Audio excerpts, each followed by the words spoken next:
Hi, I'm Josh, and this is what I learned from following my dad into addiction.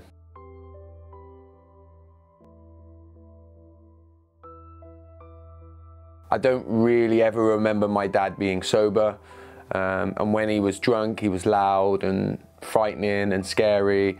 It obviously got worse and worse. My dad spent some time in prison, and when he came out of prison, he was no longer with my mum, so by then he was living on his own in like a bedsit, and we used to go and visit him there. I was actually there when my dad took the overdose. I was in the bedsit with him, and he took loads of tablets, and then within 48 hours of taking an overdose, he was dead, and that was when I was 9 years old. His influence on our lives as a family was so traumatic. We never really spoke about my dad again. I just desperately didn't want to be like my dad. I didn't want to have a problem with alcohol, so I vowed to never touch it. However, when I was 12 years old, the ways that I felt meant that I was naturally drawn to the escape that drink and drugs offered me. My first daughter was born when I was 18 years old, and I desperately wanted to be a good dad to my daughter, but I couldn't show up. At 18 years old, I very, very much became my dad. What I began to do initially was pass on my traumas and the way that I felt onto my children.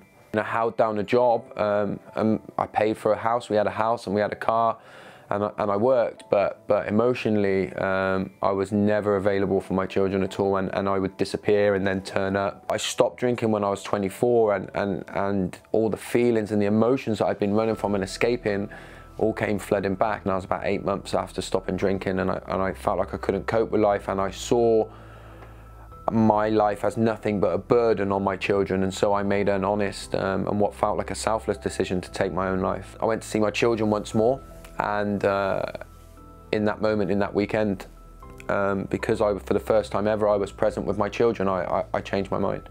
I remember seeing my son go down the slide, and when he got to the bottom, he got to the bottom of the slide and he looked up to check I was watching, and I'd never noticed that kind of thing. I'd never really felt the meaning and how much my children needed me, and the bond that we did have. I realised that what was killing me was on the inside, and that I had the power to change that. I've done a lot of 12-step fellowship work, which was vitally important for me, especially in my early days of recovery. I'm very open with my children. They know, without the grueling details, they know what I went through. They know that I struggled with addiction. I don't tell them that I don't want them to ever drink, but I let them know that there's certain warning signs, and if they're using alcohol or anything else to escape the ways that they feel, then they're on shaky ground. My dad and me were doing the same things throughout most of our lives, and that was escaping something that we didn't feel we had the strength to face. All addiction is rooted in some kind of pain. We shouldn't be asking people why they have an addiction. We should be asking them why they're in pain and what it is that they're trying to escape.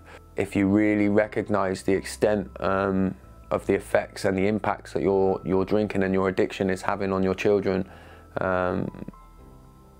seek help, not just for yourself but for your family and for your loved ones, because they will be struggling just as much.